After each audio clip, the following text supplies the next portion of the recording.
Grand Matin Sud Radio, 7h, 8h30. Patrick Roger. Et l'édito ce vendredi matin avec vous, Céline Pina. Bonjour Céline. Bonjour. Céline, vous souhaitez nous parler d'un post paru sur LinkedIn qui vous a interpellé. Oui, LinkedIn n'est pas un réseau social équivalent à X ou à Facebook, c'est avant tout un lieu d'échange plutôt professionnel. Mais depuis le 7 octobre, surtout depuis qu'Israël mène une guerre contre le Hamas, les passions explosent. Et ici, ce sont les anciens élèves d'HEC qui ont publié une tribune où ils déplorent l'absence de réaction de la direction à des posts jugés particulièrement virulents, publiés par un professeur de droit. Et quel est le contenu de ces posts qui indignent les anciens élèves, certains anciens élèves HEC ? Depuis le 7 octobre, ce professeur n'hésiterait pas à qualifier Israël d'État d'apartheid, l'accuserait de perpétrer un génocide.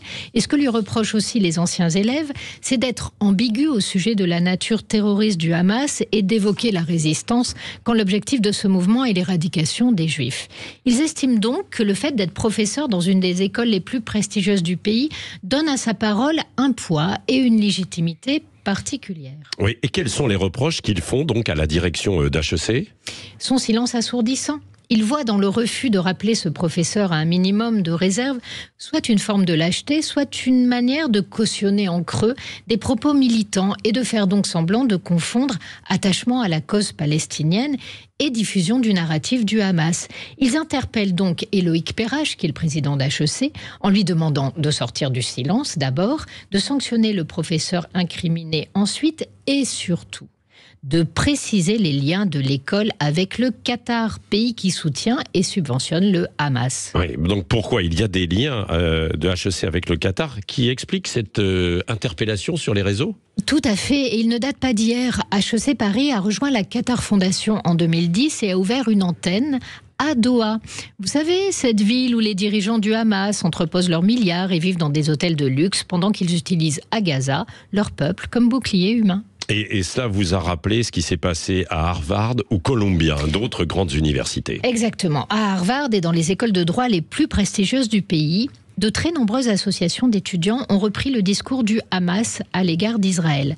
Un texte co-signé par une trentaine d'associations le lendemain des massacres du 7 octobre rend même Israël responsable du pogrom et n'a pas un mot pour les victimes torturées, brûlées, assassinées, femmes, enfants, nourrissons compris. Ce type de communication a d'ailleurs déclenché une vague d'antisémitisme sur les campus. Et est-ce qu'il y a eu des réactions ? Eh bien, si le silence des institutions comme Harvard ou Columbia est choquant et témoigne d'une forme de lâcheté, d'autres ont réagi, et pas en se payant de mots. Justement, ce sont les anciens diplômés. Et ils ont de réels moyens de faire pression. Pourquoi ? Parce qu'ils sont souvent à la fois donateurs et surtout employeurs potentiels. Or, ces institutions ont besoin de fonds privés et ne vendent très cher leurs diplômes que parce qu'il y a derrière un carnet d'adresses et des débouchés extrêmement prestigieux. Déjà, de grands cabinets d'avocats ont écrit à Harvard pour demander que le ménage soit fait et indiquer qu'ils ne recruteraient pas d'étudiants antisémites. Et pour s'en assurer, ils sont prêts à ne recruter aucun étudiant venant de Harvard. À New York, un cabinet d'avocats a annulé les offres d'embauche faites à des étudiants.